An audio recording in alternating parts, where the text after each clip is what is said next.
now we're going to give you some trivia and some interesting facts about 9 to 5. I had to write them down on notes because otherwise I wouldn't remember them.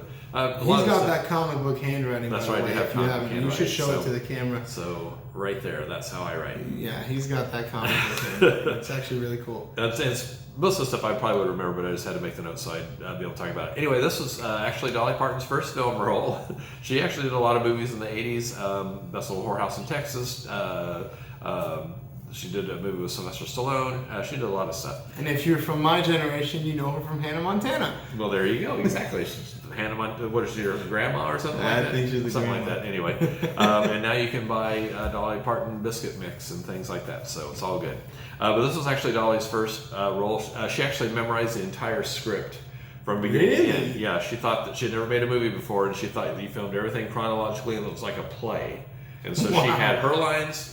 Everybody's lines were memorized, and she knew her stuff. And I thought she did an amazing performance for her first time out the gate. She was fantastic. Obviously, she had wrote some hard scenes to film too, like the angry scenes that she had. I mean, that's not easy, especially for your first time. And pulled off the comedy brilliantly, I thought. Absolutely. Obviously, she wrote and sang the title song, 9 to 5. It actually got an Oscar nomination for Best Original Song, but it actually won 2 Grammys. And it was it was on the Billboard Hot 100. It was the #1 for 2 non-consecutive weeks. Hey, that's great though. That's absolutely fantastic. And it wasn't unusual to have country stars like Dolly Parton and Garth Brooks and Russell's Hart and Eddie Rabbitt and Crystal Gale and people like that on the pop charts. That was not unusual in the 80s at all. There was also a TV sitcom, 9 to 5, starring Dolly's sister, Rachel, who kind of played her part. They had different actresses in it, and it ran both on network television and in syndication from 1982 to 1988. This movie is number 74 on AFI's list of America's 100 funniest movies. That makes sense. The dream sequences they had were really funny. I mean, this movie's hilarious. Yeah, if there's anything you can say about this movie, it will make you laugh. Yeah, absolutely. And it's funny that all the dream sequences, the things that happen in the dream sequence actually happen, where Jane Fonda's character actually does shoot at him. Dolly Parton does actually hogtie him. Yeah. And he does actually get, we think, poisoned by Snow Whited. At one point. Exactly, Snow Whited. And obviously those were Disney characters based on some Snow White and Robin Hood characters and things like that. But they had to change the animation look a little bit because they didn't have the rights from Disney, who ironically Disney animation looked really good though. Yeah, and Disney now owns this movie, so it's like one of their properties. So it's funny that just worked out that way.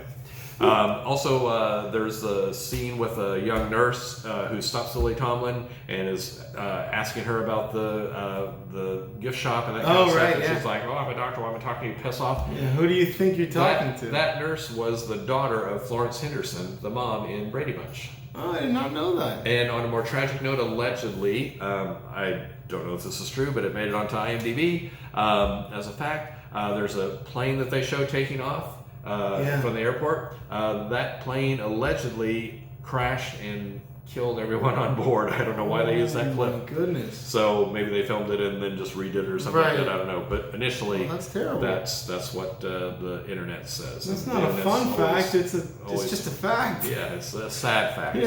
One of the sad facts in life that often happen. But yeah, I remember my grandparents went to this movie. My granddad was a big Dolly Parton fan. And they came back and talked about how dirty this movie was. Dirty? It was filthy. According to that far. Yeah, according to them, I guess. But well, they didn't see a lot of movies. We've seen a lot worse. Exactly. But they weren't ready for that type of Dolly. They were used to her being on the Porter Wagner show, and that was it. Okay. So anyway, that's some 9 to 5 trivia. A lot of the stuff that they show at the end of the movie is stuff that's very typical today. Mm-hmm. A lot of the behavior, unfortunately, was typical of the time back then. So a lot has changed, all for the better. And there's also like a national movement from 9 to 5 that actually did do a lot of stuff to get improvements made for women in the workplace and so on. So a great movie to spotlight this month for women. And again, I'm glad you liked it. It's one of my absolute favorites. If you have not seen it, you owe it to yourself to check it out. It's it's in AFI's top 100 comedies list. Top 100 funniest movies. Might as well go and take a laugh. Yeah, and briefly we should tell you too that it's just the basic plot is that Mr. Hart is this terrible boss and he takes credit for everything that's ever done. And they kind of decide to plot revenge on him just out of fantasy. And it turns out that through a freak accident. They think that it's true, and then hilarity ensues. There's a lot going on in this movie. It's really kind of a screwball comedy. It's like a modern day screwball comedy, and just a lot of fun. So if you haven't seen it, definitely check it out. Because it's on HBO Max. Yeah, on HBO Max. And originally, it actually was supposed to have a much darker second half, because in the original script, they actually do kill him. Oh my goodness. Yeah, so they lightened it up quite a bit. But I really enjoy the second half. I think the second half is just pure fun. Yeah, it's bonkers. Yeah. So anyway, that's our thoughts on 9 to 5. So all right, I'm Alex, he's Darryl. We're the Hollywood Defenders, ADHD, and we'll catch you in the next video.